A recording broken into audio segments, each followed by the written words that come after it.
السلام عليكم ورحمة الله وبركاته. بسم الله الرحمن الرحيم والعاقبة للمتقين الصلاة والسلام على أشرف المرسلين وآل كل والصحابة أجمعين أما بعد.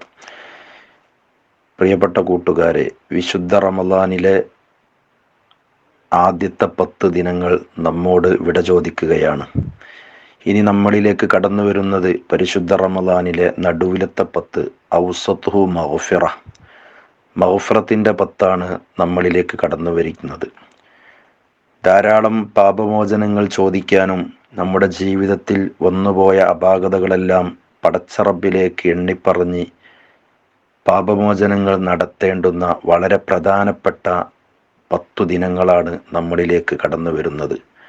വേണ്ടുവോളം ഉപയോഗപ്പെടുത്താൻ അല്ലാഹു റബ്ബുൽ ഇസ്സത്ത് നമുക്കൊക്കെ തൗഫീഖ് നൽകി അനുഗ്രഹിക്കുമാറാവട്ടെ. ജീവിതത്തിൽ ഒരുപാട് അപാകതകൾ സംഭവിച്ചവരാണ് നാം ഓരോരുത്തരും എന്ന് നമുക്കൊക്കെ ഉറപ്പാണ്. അതുകൊണ്ട് തന്നെ സൃഷ്ടാവായ റബ്ബിലേക്ക് ഇസ്തിഗ്ഫാർ ചൊല്ലി ധാരാളം ഇസ്തിഗ്ഫാറിനെ വർദ്ധിപ്പിച്ചുകൊണ്ട് അള്ളാഹുവിലേക്ക് അടുക്കാൻ നമ്മളൊക്കെ തയ്യാറാവുക. സയ്യിദുനാ റസൂലുള്ളാഹി സ്വല്ലല്ലാഹു അലൈഹി വസല്ലമ തങ്ങൾ പറഞ്ഞ ഒരു ഹദീസിൽ കാണാം, ഒരു അടിമ സൃഷ്ടാവാകുന്ന ഉടമയിലേക്ക് അസ്തഗ്ഫിറുല്ലാ എന്ന് പറയുമ്പോൾ അള്ളാഹുവിനിക്ക് ഈ അടിമയോടുള്ള ഇഷ്ടം എത്രയാണ് എന്ന് ഹബീബായ തങ്ങൾ വിശദീകരിക്കുന്നുണ്ട്. അതിനൊരു വലിയൊരു ഉദാഹരണം തന്നെ നബി സല്ലല്ലാഹു അലൈഹി വസല്ലമ തങ്ങൾ കൊണ്ടുവരുന്നുണ്ട്. ഒരു മനുഷ്യൻ മരുഭൂമിയിലൂടെ ഒട്ടകപ്പുറത്ത് യാത്ര ചെയ്യുകയാണ്. ആ ഒട്ടകപ്പുറത്ത് യാത്ര ചെയ്യുമ്പോൾ ആ മനുഷ്യന് ആവശ്യമായ ഭക്ഷണവും വെള്ളവും അദ്ദേഹത്തിൻ്റെ ആവശ്യത്തിനുള്ള എല്ലാ വസ്തുക്കളും ആ ഒട്ടകപ്പുറത്ത് വെച്ചുകൊണ്ടാണ് ഈ മനുഷ്യൻ സഞ്ചരിക്കുന്നത്. ഒരുപാട് യാത്ര ചെയ്തു ആ മനുഷ്യൻ ഒന്ന് വിശ്രമിക്കാൻ വേണ്ടി ചെറിയൊരു തണൽ മരം കിട്ടിയപ്പോൾ തൻ്റെ ഒട്ടകത്തിൻ്റെ മുകളിൽ നിന്ന് ഇറങ്ങി ഒട്ടകത്തെ ഒരു ഭാഗത്തേക്ക് മാറ്റി നിർത്തി ആ ഒരു തണലിൽ ആ മനുഷ്യൻ കിടന്ന് ആ കിടത്തത്തിൽ അറിയാതെ ഉറങ്ങിപ്പോയി. ഒരല്പസമയത്തിന് ശേഷം അദ്ദേഹം ഉണർന്നപ്പോൾ തൻ്റെ വാഹനമാകുന്ന ഒട്ടകത്തെ നേരത്തെ നിർത്തിയ സ്ഥലത്ത് കാണുന്നില്ല. ആ ഒട്ടകം എങ്ങോട്ടോ ഓടിപ്പോയിരിക്കുന്നു. ഈ മനുഷ്യൻ വല്ലാത്ത വിഷമത്തോടുകൂടി എല്ലാ ഭാഗത്തേക്കും ഒട്ടകത്തെ അന്വേഷിച്ച് നടക്കുകയാണ്. ആ ഒട്ടകത്തിൻ്റെ മുകളിലാണ് ആ മനുഷ്യന് കുടിക്കാനുള്ള വെള്ളമുള്ളത്, അദ്ദേഹത്തിന് കഴിക്കാനുള്ള ഭക്ഷണമുള്ളത്, അദ്ദേഹത്തിൻ്റെ വസ്ത്രങ്ങളൊക്കെ ഉള്ളത് ആ ഒട്ടകത്തിൻ്റെ പുറത്താണ്. അങ്ങനെ ഒരുപാട് അന്വേഷിച്ച് വല്ലാത്ത നിരാശയോടുകൂടി നേരത്തെ തന്നെ കിടന്നുറങ്ങിയ ആ മരത്തിൻ്റെ ചുവട്ടിൽ ആ മനുഷ്യൻ വല്ലാത്ത വിഷമത്തോടുകൂടി ഇരിക്കുമ്പോൾ വീണ്ടും ആ മനുഷ്യൻ മയങ്ങിപ്പോവുകയാണ്. ഒരല്പസമയം കഴിഞ്ഞു ആ മനുഷ്യൻ ഉണർന്നപ്പോൾ അദ്ദേഹത്തിൻ്റെ മുമ്പിൽ അദ്ദേഹം നഷ്ടപ്പെട്ടു പോയി എന്ന് ഉറപ്പിച്ച അദ്ദേഹത്തിൻ്റെ ഒട്ടകം ആ മനുഷ്യൻ്റെ മുമ്പിൽ പ്രത്യക്ഷപ്പെടുകയാണ്. ആ സമയത്ത് ആ മനുഷ്യനുണ്ടായൊരു സന്തോഷമുണ്ട്. ആ സന്തോഷത്തിനേക്കാളും വലിയ സന്തോഷമാണ് ഒരു അടിമ ഉടമയാവുന്ന അള്ളാഹുവിലേക്ക് ഇസ്തിഗ്ഫാർ ചൊല്ലി എപ്പോഴും ഇസ്തിഗ്ഫാർ വർദ്ധിപ്പിക്കുകയും ദുആ ചെയ്യുകയും ചെയ്യുന്ന അടിമയോട് അള്ളാഹുവിനിക്കുണ്ടാകുന്നത് എന്ന് സയ്യിദുനാ റസൂലുള്ളാഹി സ്വല്ലല്ലാഹു അലൈഹി വസല്ലമ തങ്ങൾ നമ്മെ പരിചയപ്പെടുത്തുകയാണ്. മാത്രമല്ല പരിശുദ്ധമായ ഖുർആനിൽ പറയുന്നതായി കാണാം, ഇന്നല്ലദീന യഖ്ശൗന റബ്ബഹും ബിൽ ഗൈബി ലഹും മഗ്ഫിറ, തീർച്ചയായും അള്ളാഹുവിനെ ആരാരുമില്ലാത്ത സ്ഥലത്ത് വെച്ചുകൊണ്ട് ഓർക്കുന്നവൻ, അള്ളാഹുവിനെ പേടിക്കുന്നവൻ, അത്തരം ആളുകൾക്ക് ലഹും മഗ്ഫിറത്തുൻ വ അജ്റുൻ കബീർ, അവനിക്ക് അല്ലാഹു പാപമോചനം നൽകിയിട്ടുണ്ട്, അതുപോലെ മഹത്തായ പ്രതിഫലം അല്ലാഹു ഒരുക്കി വച്ചിട്ടുണ്ട്. നമ്മളൊക്കെ സാധാരണ നമ്മുടെ ജീവിതത്തിൽ ആൾക്കൂട്ടങ്ങളിൽ നിന്ന് തെറ്റുകൾ ചെയ്യാൻ നാം മടിക്കുന്നവരാണ്.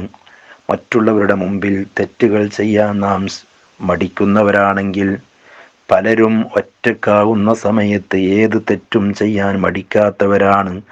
എന്നാൽ ഖുർആൻ പറയുന്നു, ആരും കാണാത്ത സ്ഥലത്ത് വെച്ച് പോലും പടച്ച റബ്ബിനെ പേടിച്ച് ഇതാരും കണ്ടിട്ടില്ലെങ്കിലും എൻ്റെ റബ്ബ് കാണുന്നുണ്ടല്ലോ എന്ന ചിന്തയോടുകൂടി റബ്ബിനെ പേടിച്ച് ജീവിക്കുന്ന ആളുകൾ, അത്തരം ആളുകൾക്ക് ലഹും മഗ്ഫിറ, അല്ലാഹു പാപമോചനം വെച്ചിട്ടുണ്ട്, വഅജ്റുൻ കബീർ, വലിയ പ്രതിഫലവും അള്ളാഹു കൊടുക്കുമെന്ന് ഓഫർ ചെയ്തിട്ടുണ്ട്. അതുകൊണ്ട് നമ്മുടെ രഹസ്യവും പരസ്യവും നന്നാകണം.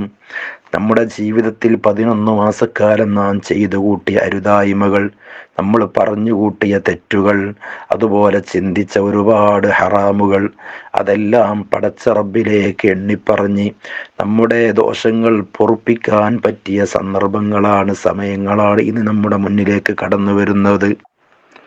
അതുകൊണ്ട് ഇനി വരുന്ന ദിവസങ്ങളെ കൃത്യമായി നാം ഉപയോഗപ്പെടുത്തണം. എത്ര വലിയ പാപം ചെയ്ത വ്യക്തിക്കും അല്ലാഹു പുറത്തു കൊടുക്കുന്നതാണ്. 100 ആളുകളെ കൊന്ന ആളിന് മനുഷ്യൻ അല്ലാഹു പുറത്തു കൊടുത്തിട്ടുണ്ട്. അതുപോലെ സയ്യിദുനാ റസൂലുള്ളാഹി സ്വല്ലല്ലാഹു അലൈഹി വസല്ലം തങ്ങൾ പറയുന്ന ഹദീസിൽ കാണാം, അബ്ദുല്ലാഹ് ഇബ്നു ഉമർ റളിയല്ലാഹു അൻഹു റിപ്പോർട്ട് ചെയ്യാണ്, ബനു ഇസ്രായേലിൽപ്പെട്ട ഒരു മനുഷ്യനുണ്ടായിരുന്നു. കിഫിൽ എന്നാണ് ആ മനുഷ്യന്റെ പേര്. അദ്ദേഹം വലിയ തെമ്മാടിയായി ജീവിച്ച മനുഷ്യനാണ്. ആ മനുഷ്യന്റെ ചാരത്ത് ഒരു സ്ത്രീ 60 ദീനാറ് കടം ചോദിച്ചു വന്നപ്പോൾ അദ്ദേഹം പറഞ്ഞു, പെണ്ണെ, നിനക്ക് ഞാൻ 60 ദീനാറ് തരാം, പക്ഷേ നിന്റെ ശരീരം എനിക്ക് വേണ്ടി സമർപ്പിക്കണം. അങ്ങനെ ഗത്യന്തരമില്ലാതെ വിഷമഘട്ടത്തിൽ ആ സ്ത്രീ തന്റെ ശരീരം നിങ്ങൾക്ക് സമർപ്പിക്കാം എന്ന നിബന്ധനയോടുകൂടി അദ്ദേഹം 60 ദീനാറ് കടം കൊടുക്കുകയാണ്. അങ്ങനെ 60 ദീനാറ് കടം കൊടുത്തു. ആ പെണ്ണ് ആ മനുഷ്യന്റെ ചാരത്തേക്ക് തന്റെ ശരീരത്തെ സമർപ്പിക്കാൻ വേണ്ടി ചെന്നപ്പോൾ ആ പെണ്ണിങ്ങനെ ദുഃഖിച്ചുകൊണ്ട് കരയുകയാണ്. ആ കരയുന്ന സമയത്ത് ആ കുറ്റവാളിയായ തെമ്മാടിയായ കിഫിൽ എന്ന് പറയുന്ന സഹോദരന്റെ ചോദ്യമാണ്, എന്തിനാണ് പെണ്ണെ നീ കരയുന്നത്? അപ്പോഴാണ് ആ പെണ്ണ് പറയുന്നത്, ഓ സഹോദര, നിന്റെ മുമ്പിൽ നിന്ന് ഒരു 60 ദീനാർ എനിക്ക് ലഭിക്കാൻ വേണ്ടിയാണ് ഇത്തരം വലിയൊരു കൊടും ക്രൂരത, അള്ളാഹു ഇഷ്ടപ്പെടാത്ത, റബ്ബ് തആല ഇഷ്ടപ്പെടാത്ത ഒരു വലിയ തെറ്റ് ഞാൻ ചെയ്യാൻ വേണ്ടി മുതിരുന്നത്. ഇത് എനിക്ക് അള്ളാഹുവിനെ പേടിയുണ്ട് മോനെ. അതുകൊണ്ട് അള്ളാഹുവിനെ പേടിച്ച കാരണം കൊണ്ടാണ് ഞാൻ സങ്കടപ്പെടുന്നത്, ഞാൻ കരയുന്നത്. ഇത് കേട്ട കിഫിൽ എന്ന് പറയുന്ന മനുഷ്യൻ പറഞ്ഞു, മോളെ, നീ അള്ളാഹുവിനെ പേടിച്ചതിൻ്റെ പേരിലാണ് നീ കരയുന്നതെങ്കിൽ, സങ്കടപ്പെടുന്നതെങ്കിൽ ഞാൻ നിന്നെ അത്തരം തെറ്റിൽ നിന്ന് ഞാൻ നിന്നെ ഒഴിവാക്കുകയാണ്. അങ്ങനെ ആ മനുഷ്യൻ ഈ സ്ത്രീയോട് പറയുകയാണ്, എന്നാൽ നീ 60 ദീനാർ നീ എടുത്തോ, നീ ഒന്നും എനിക്ക് പ്രതിഫലമായി തിരിച്ചു തരേണ്ടതില്ല. ആ മനുഷ്യൻ അന്ന് രാത്രിയിൽ വീട്ടിലേക്ക് തിരിച്ചുപോയി. അന്ന് രാത്രി ആ മനുഷ്യൻ മരിക്കുകയാണ്. മരിച്ചു. മരണവാർത്ത അറിഞ്ഞു. രാവിലെ സമയത്ത് ആളുകൾ കിഫിൽ എന്ന് പറയുന്ന മനുഷ്യന്റെ വീട്ടിലേക്ക് കടന്നു വന്നപ്പോൾ അദ്ദേഹത്തിന്റെ വീടിന്റെ വാതിലിന്റെ മുകളിൽ എഴുതപ്പെട്ടിരിക്കുന്നു, ഫഅസ്ബഹ മക്തൂബൻ അലാ ബാബിഹി ഇന്നല്ലാഹ ഖദ് ഗഫറ ലികിഫ്ലി. കിഫിൽ എന്ന് പറയുന്ന മനുഷ്യൻ അല്ലാഹു പുറത്തു കൊടുത്തിട്ടുണ്ട് എന്ന വാർത്തയാണ് എഴുതപ്പെട്ടിട്ടുള്ളത്. ഇത് കണ്ട് ജനങ്ങൾ മുഴുവൻ അത്ഭുതപ്പെടുകയാണ്. കാരണം അള്ളാഹുവിനെ പേടിച്ചതിൻ്റെ പേരിലാണ് ആ പെണ്ണ് സങ്കടപ്പെട്ടത്. ആ അള്ളാഹുവിനെ പേടിച്ചതിൻ്റെ പേരിൽ തന്നെയാണ് ഈ സഹോദരനും ഈ ഒരു തെറ്റിൽ നിന്ന് പിൻവാങ്ങിയത്. അതുകാരണം അള്ളാഹു അദ്ദേഹത്തിൻ്റെ പാപങ്ങൾ പൊറുക്കുകയാണ്. അതുകൊണ്ട് തന്നെ പ്രിയപ്പെട്ട കൂട്ടുകാരെ, എന്തു വലിയ തെറ്റും നമ്മുടെ ജീവിതത്തിൽ വന്നാലും അസ്തഗ്ഫിറുല്ലാഹൽ അലീം എന്ന് മനസ്സറിഞ്ഞുകൊണ്ട് ഇസ്തിഗ്ഫാറിന്റെ വചനം ഉച്ചരിച്ചുകൊണ്ട് ധാരാളം ഇസ്തിഗ്ഫാർ വർദ്ധിപ്പിക്കുകയും നാം ചെയ്ത തെറ്റിൽ നിന്ന് പടച്ച റബ്ബിനോട് താണികേട് അപേക്ഷിക്കുകയും തൗബ ചെയ്യാനുള്ള മനസ്സ് നാം കാണിക്കുകയും ചെയ്യണം. മഹാനായ സൈനുദ്ദീൻ മഖ്ദൂം തങ്ങൾ പഠിപ്പിച്ചില്ലേ, ഉത്തുലുബ് മതാബം ബിന്നദാമത്തി മുഖ്ലിഅ വബിഅസ്മി തർക്കി ദംബി ഫീ മസ്തഖ്ബലാ വബറാഅത്തിൻ മിൻ കുല്ലി ഹഖ്ഖിൻ ആദമി വലിഹാദിഹിൽ അർകാനി ഫർഅ വകമ്മിലാ. മനുഷ്യരോടുള്ള ഇടപാടുകൾ പറഞ്ഞു തീർക്കുക, പൊരുത്തപ്പെടാനുള്ളത് പൊരുത്തപ്പെടിക്കുക.